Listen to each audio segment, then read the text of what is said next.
ईमान में दो चीज़ें होती हैं ना, ईमान में दो चीज़ें हैं। एक वो चीज़ें हैं कि जिनका अल्लाह ने करने का हुक्म दिया है, जो हमें हुक्म होते हैं ना, वो दो तरह के हुक्म होते हैं, या किसी चीज़ के करने का होगा या किसी के ना करने का होगा। नमाज पढ़ने का हुक्म है, शराब से बचने का हुक्म है, हज करने का हुक्म है, जना से रुकने का हुक्म है।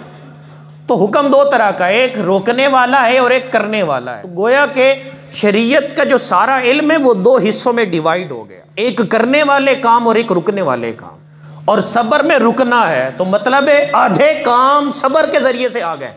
आधे काम पर जो शरीयत के आधे काम थे जिसमें रुकना था, अगर सब्र आ गया तो उन तमाम कामों से रुक जाएंगे हम।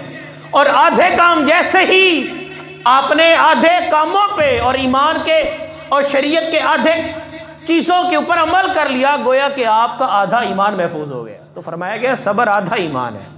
और हज़रत मौला कायनात मौला अली रज़ी अल्लाह तआला अन्हु और हज़रत अब्दुल्लाह बिन मसऊद रज़ी अल्लाह तआला अन्हु फरमाते हैं कि सब्र ही ईमान है। कहते हैं सब्र ही ईमान है। सब्र बहुत बड़ी दौलत है, कामयाबी की सीढ़ी सब्र है, बग़ैर सब्र से कामयाबी नहीं मिलती। अगर देखते हो ना कोई बंदा बहुत दुनिया में कामयाब हो गया है, बड़े उसने महल माड़ियाँ बना ले, बड़ी गाड़ी, बड़ा चीज़ें आ गई, तो एक चीज़ ये भी समझ लो उसमें सब्र भी बड़ा होगा। जिसने इतनी बड़ी करोड़ों की अंपायर खड़ी कर दी है तो उदा इतना बड़ा जिगड़ा है ही ना, जो इतना बड़ा काम किया होगा। आज अगर हमारे पास चंद पैसे आ जाएं, चंद लाख आ जाएं तो हम परेशान हो जाएं। तो जिसके पास इतना कुछ है और उसके बावजूद वो आगे बढ़ने की कोशिश में लगा हो या दीगर मामलात में, तो एक चीज़ तो आ जाती है यार, इसके अंदर कहीं ना कहीं सब्र है, तभी तो ये अपने काम पे लगा हुआ है।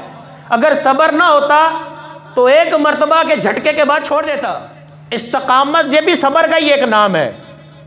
और इस्तकामत वो है जिसके बारे में फरमाएगा इस्तकामत फौकल करामा, फरमाया करामत से बड़ी चीज़ है इस्तकामत, डट जाए बंदा। और ये बगैर सब्र के मुमकिन नहीं है। जिसके अंदर सब्र नहीं है वो डट ही नहीं सकता। जब एक मरतबा फेल होगा छोड़ देगा, नतीजा नहीं मिल रहेगा छोड़ देगा, लेकिन इस्तकामत वाला जो होगा वो छोड़ेगा नहीं। क्यों? उसके अंदर सब्र है, बर्दाश्त है। तो जितनी बर्दाश्त का लेवल हमारे अंदर ज़्यादा होता है ना, उतने हम कामयाब भी हो जाते हैं। वो बंदा अपने घर में कामयाब है जिसके अंदर बर्दाश्त ज़्यादा है।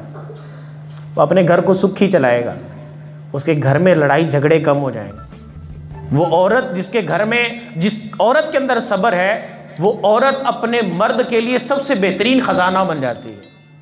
वो अपने घर को सबसे बेहतरीन चला सकती जिस औरत के अंदर सब्र व तहम्मुल आ जाए। सब्र बहुत बड़ी चीज़ है।